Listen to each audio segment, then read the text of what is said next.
इयत्ता 9वी प्रकरण 4 गुणोत्तर आणि प्रमाण प्रश्न क्रमांक 2 मध्ये आपण पाचवं गणित बघतोय। आपल्याला आयताची लांबी L बरोबर 5 सेंटीमीटर, आयताची रुंदी B बरोबर 3.5 सेंटीमीटर दिलेले आहे आणि आपल्याला परिमितीचं क्षेत्रफळाशी असलेलं गुणोत्तर काढायचं आहे। मग परिमितीचं सूत्र आहे 2 कंसात लांबी अधिक रुंदी आणि क्षेत्रफळाचं सूत्र आहे लांबी गुणिले रुंदी। 2 कंसात लांबी आहे 5 अधिक रुंदी आहे 3.5, लांबी आहे 5 गुणिले 3.5, 5 अधिक 3.5 8.5, 2 ने गुणणार आपण त्याला 5 5 25 8 2 5 3 15 आणि 2 17 17.5, 2 5 10 0 8 1 82 16 ने 1 17 म्हणजे आपल्याला मिळालं 17.5। आता आपण यांचा भागाकार करणार 17/17.5। दशांश चिन्हानंतर एक संख्या असल्यामुळे हे दशांश चिन्ह काढण्यासाठी आपण 17 वर 0 देणार, तेव्हा संख्या होणार 170/175। एकक स्थानी जर 0 आणि 5 असेल तर त्या संख्यांना 5 ने भाग जातो, म्हणून आपण दोन्ही संख्यांना 5 ने भाग दिला। 5 त्रिक 15 आणि 2 17 20 झाले, 5 चौक 20, परत 5 त्रिक 15 2 17 25 झाले, 5 5 25, 34/35 म्हणजे 34/35 हे आपलं उत्तर आलं। प्रश्न क्रमांक 3 मध्ये आपल्याला या दोन संख्यांची तुलना करायची आहे। तुलना करण्यासाठी आपण तिरकस गुणाकार करणार।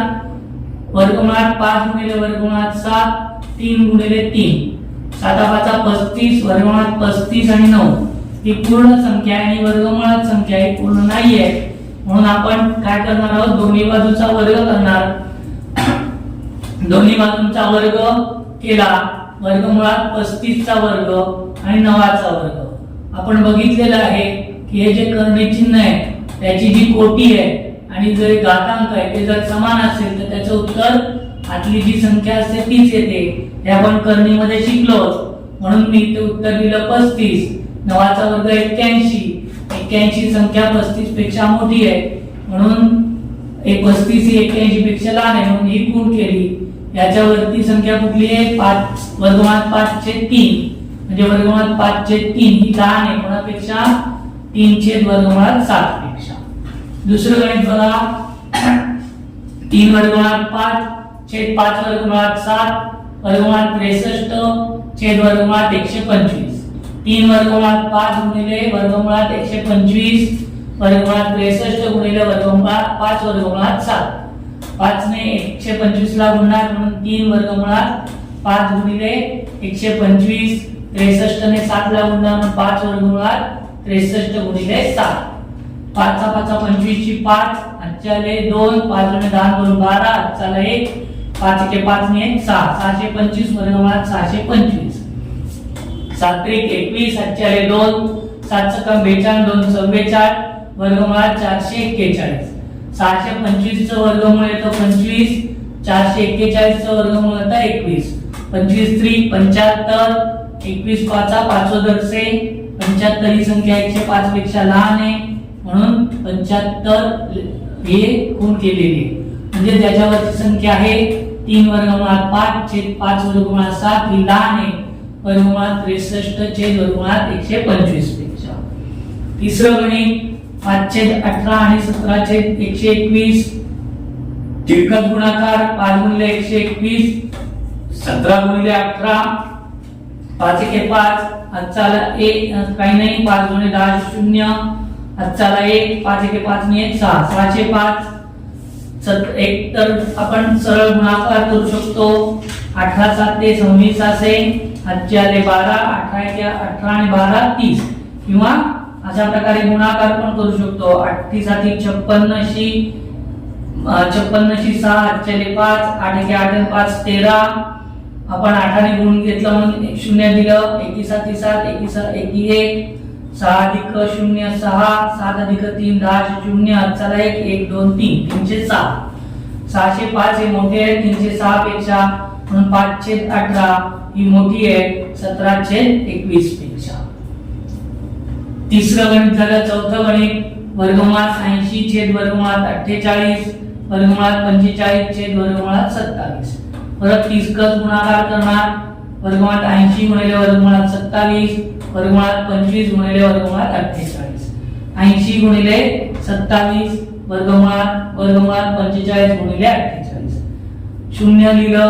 8 ने गुणणार. 8 साठी 56 8 5 8 दुणे 16 आणि 5 21 2107. आता इथे गुणाकार केलेला आहे. 8 45 0 8 4 8 चौक 32 आणि 4 36. 8 ने गुण झालं म्हणून 0 घेतलं. 4 पंचे 20 0 8 2 4 चौक 16 आणि 2 18. 0 अधिक 0 0 6 अधिक 0 6 अधिक 0 6 8 अधिक 3 11 चला 1 आणि 2 2116. दोन्ही बाजू बरोबर आहेत म्हणून आपण बरोबरची खूण केली. 80 वर्गमुळात 80 छेद वर्गमुळात 48 बरोबर वर्गमुळात 45 छेद वर्गमुळात 27. 9.2 छेद 5.1 3.4 छेद 7.1. 9.2 गुणिले 7.1 3.4 गुणिले 5.1. दोघांचा गुणाकार 9.2 गुणिले 7.1. 1 ने गुणलं. 1 दुणे 2 1 9 9 0 घेणार. 1 ने गुण झालं म्हणून 7 दुणे 14 चाले 7 9 63 आणि 1 64. 2 चे 2 9 4 13 3 चाले 1 4 ने 1 5 5 चे 7. इथे दशांश नंतर एक संख्या आहे आणि इथे पण एक संख्या. 1 अधिक 1 2 म्हणून एकच स्थानापासून दोन संख्या सोडून आपण दशांश चिन्ह देणार. आपलं उत्तर आलं 65.32. 65.32. 34 3.1 गुणिले 5.1 1 4 4 1 3 0 5 चौक 20 0 2 5 15 2 17 4 4 3 3 17 7 7 1 1. मग सारखंच दशांश चिन्ह 1 आणि 2 1 आणि 2 सोडून आपण दशांश दिलं 17.34. आता 65.32 ही मोठी आहे 17.5 पेक्षा म्हणून 9.2 छेद 5.1 हे मोठे आहेत 3.4 आणि 7.1 पेक्षा.